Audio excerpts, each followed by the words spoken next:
Hello lovely viewer, आज सभी की लाई हूँ एक नई स्टोरी कॉन्ट्रैक्ट हस्बैंड। तो पढ़ते हैं स्टोरी की ओर। एपिसोड फर्स्ट में देखा आपने कि नव्या रिपोर्ट लेने हॉस्पिटल निकलती है। रास्ते में उसकी चप्पल टूट जाती है जिससे वो मरते मरते बचती है। कार चलाने वाला हॉस्पिटल का एमडी होता है, रौनक माथुर होता है।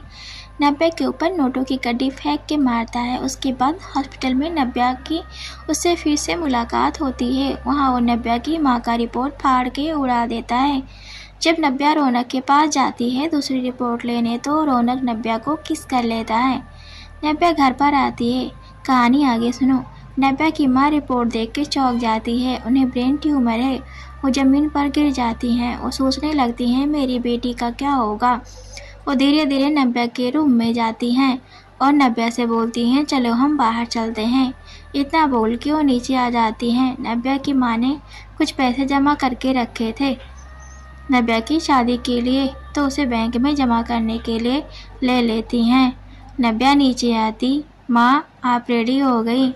हाँ बेटा हो गई। दोनों अपने एक फेवरेट रेस्टोरेंट में जाते हैं। नव्या की माँ बोलती है तुम यहीं रहो, मैं आती हूँ। वो पास के बैंक में चली जाती है और पैसा जमा करके चली आती है। माँ आप कहाँ चली गई थी? आपकी कॉफ़ी ठंडी हो गई। कोई बात नहीं, मुझे ठंडी कॉफ़ी भी अच्छी लगती है। रियली माँ? पर कब से? आज से, अभी से। दोनों हंसने लगी। माँ चार्जर आपने लिया है? हाँ मेरे रूम में है। ठीक है। नव्या शाम को माँ के रूम में अपने मोबाइल का चार्जर लेने गई। टेबल पर रिपोर्ट रखी हुई थी। नव्या ने रिपोर्ट को देखा ही नहीं था उसके क्या लिखा है। नव्या ने रिपोर्ट खोला, देखा तो वो कांपने लगी। बोली नहीं माँ, तुमको कुछ नहीं होगा। वो भागती हुई माँ के पास आई। माँ रिपोर्ट देखा क्या आपने? हाँ देखा। माँ तुमको कुछ नहीं होगा। अरे मेरा बच्चा, हाँ मुझे कुछ भी नहीं होगा। दोनों गले लग गए। नव्या धीमी सुर में रोती रही। अगले दिन वो हॉस्पिटल में बड़े न्यूरो सर्जन से मिलने गई, पर सब रौनक का नाम ले रहे थे और लागत 5 लाख रुपए। नव्या दूसरे हॉस्पिटल में गई, वहाँ पर उसे वहाँ भी कोई नहीं मिला। कई सारे हॉस्पिटल छान मारा नव्या ने, पर लास्ट स्टेज की ट्यूमर की सर्जरी कोई करने को तैयार नहीं था। लागत भी बढ़ा चढ़ा के बताते रहे।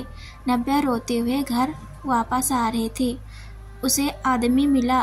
बोला अगर तुमको पैसों की ज़रूरत है, क्या तुम मेरे साथ चलना चाहोगी? नव्या ने उसे एक थप्पड़ जड़ दिया। मैं तुमको ऐसी लड़की दिखती हूँ क्या? हाँ। नव्या कुछ दूर ही आगे बढ़ी थी कि उसे एक काली और लंबी सी कार से कुछ लोग किडनैप कर लेते हैं। वो चीखती है, चिल्लाती है, पर उसकी आवाज़ कोई भी नहीं सुन सकता था। कार एक जगह पर आ रुकी।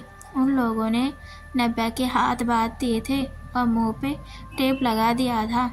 उसे एक घर में ले गए और एक आदमी के सामने धक्का दिया। नव्या उसकी गोद में जा गिरी। उसने नज़रें उठाई तो देखा रौनक उसके सामने था। उसने टेप हटाया नव्या के मुंह से। ओह ये सब तुमने किया है? मैंने किया है। क्या है ना, तुमसे मुझे कुछ काम है। तुम्हारा जो भी कुछ काम है उसे तुम खुद ही करो। देखो मैंने रिपोर्ट देखी, तुम्हारी माँ को लास्ट स्टेज का ट्यूमर है ना? मैं खुद उनका इलाज करूँगा, वो भी फ्री में। बस तुमको मेरा एक काम करना है। तुम सच में मेरी माँ का इलाज करोगे? झूठ तो नहीं बोल रहे हो? ठीक है, मैं तुम्हारी हर शर्त मान लूँगी। बोलो क्या करना है? 1 नाइट स्पेंड? नो नव्या, तुम अपने आप को वो लकी लड़की मत समझो, ठीक? तुम्हें बस 6 मंथ मुझसे कॉन्ट्रैक्ट मैरिज करनी होगी। बस मैरिज? ये मुझसे नहीं होगा। सोच लो माँ की सर्जरी। हाँ माँ? हाँ माँ, तुम मेरी मजबूरी का फ़ायदा उठा रहे हो। जैसा तुम समझो, इससे तुम्हारा भी तो फ़ायदा है। मैं बाद में बताती हूँ।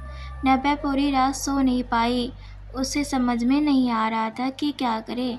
अगली सुबह माँ तुमने मेरी शादी को लेकर क्या सोचा है?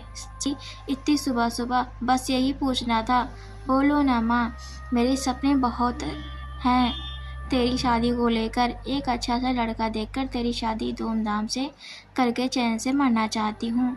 माँ, आप क्यों बोल रही हैं ऐसा? मरने की बात मत करो ना माँ।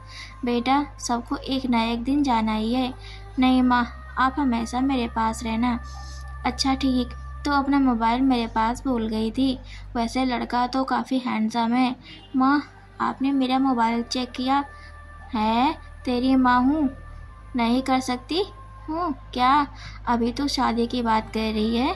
हाँ, अगर मेरी ये वीडियो आपको पसंद आई है और ये सीरीज़ अगर आपको पसंद आ रही हो तो प्लीज़ मुझे सपोर्ट करें, मेरे यूट्यूब चैनल को सब्सक्राइब करें, कमेंट करें, शेयर करें। Thanks for watching.